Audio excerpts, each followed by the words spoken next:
Good morning, and thank you for joining us this morning as we honor the VTA family members who lost their lives in yesterday's tragic attack.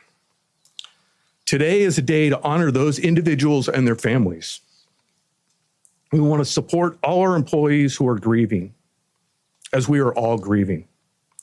We know there's more information to come about this incident, but today is about our employees and their families. It is about people. Many of you have reported the names of the employees who were lost. To us here at VTA, they are friends and our family, and we want to honor their memory. Abdul Wahab Alamandran, age 63, worked for VTA for approximately 20 years as a substation maintainer. Adrian Baeza, age 29, started his employment with VTA as a bus operator trainee in 2014, and later becoming a maintenance worker and light rail operator. Jose de Jesus Hernandez III, age 35, started employment in 2012 as a transit mechanic, later becoming an electromechanic and then a substation maintainer. Lars Kepler Lane, age 63, started his employment with VTA in 2001 as an electromechanic, later becoming an overhead line worker. Michael Joseph Rodumetkin, age 40, started his employment with VTA in 2013 as a VTA mechanic, later becoming an electromechanic and then an overhead line worker.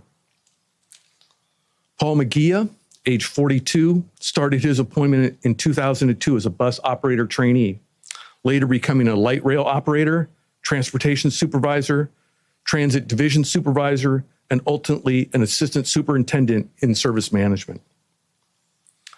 Tapjeet Singh, age 36, started his employment in 2014 as a bus operator trainee, later becoming a light rail operator.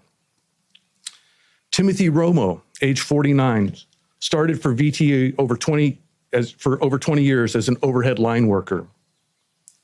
And we learned late last night that a 9th employee died of his injuries during the attack. Alex Fritsch, age 49, worked as a substation maintainer.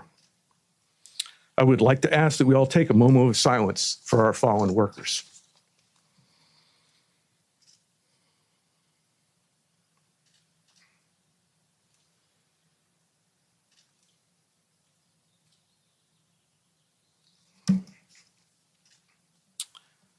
Thank you. Last night, after the identity of our fallen employees was confirmed, I spoke with family members to share our condolences and sorrow and let them know that we are here to support them in whatever way that we can. And I have spoken to the families of all the 9 families. I'm not going to go into details about my calls. All the families are in pain, but we are here to help. We want all of our employees to know we are all grieving together, and we want to do everything we possibly can to support each other. If today or in the coming days, you need to stop, talk with a coworker, take some quiet time, do it. Whatever your emotions, the pain, sorrow, anger, love, questions, these are all normal. But please reach out to someone if you want help to process all these things that are going on in your heart and in your head.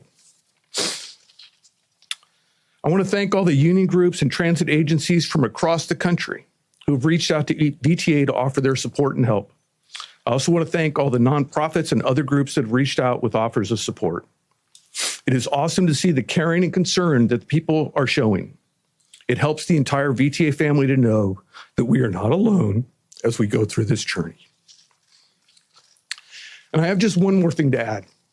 In my family a while ago, we started writing haikus to just show different things that are going on. And I wrote this last night. Our friends will be missed. Serving riders makes us smile. 9 will inspire us. Thank you. And we get up every morning, safe in the belief that when we go to work, that we would come home to our family and our loved ones. That did not happen for Abdul Wahab, Adrian, Alex, Jose, Lars, Michael, Paul, Tapchadeep, and Timothy. Some of us get training on what to do when there's an active shooter event, but not about the aftermath. And yesterday, I was at the Family Assistance Center, and I saw that aftermath.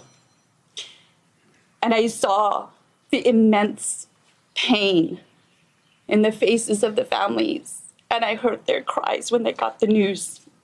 And it was utterly heart-wrenching. And I felt immensely helpless.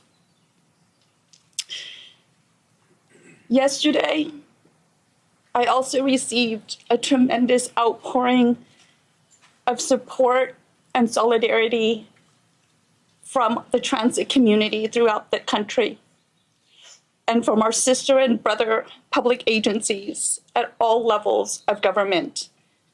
On behalf of VTA, I thank you all, and we will take you up on those offers as we start rebuilding and delivering on our services, because that's what we do. We are strong, we support each other, we're a family. But today, I want to say the names of the 9 people that we've lost, our VTA family. And I want to honor them, and I want to mourn for them and with their families. Thank you.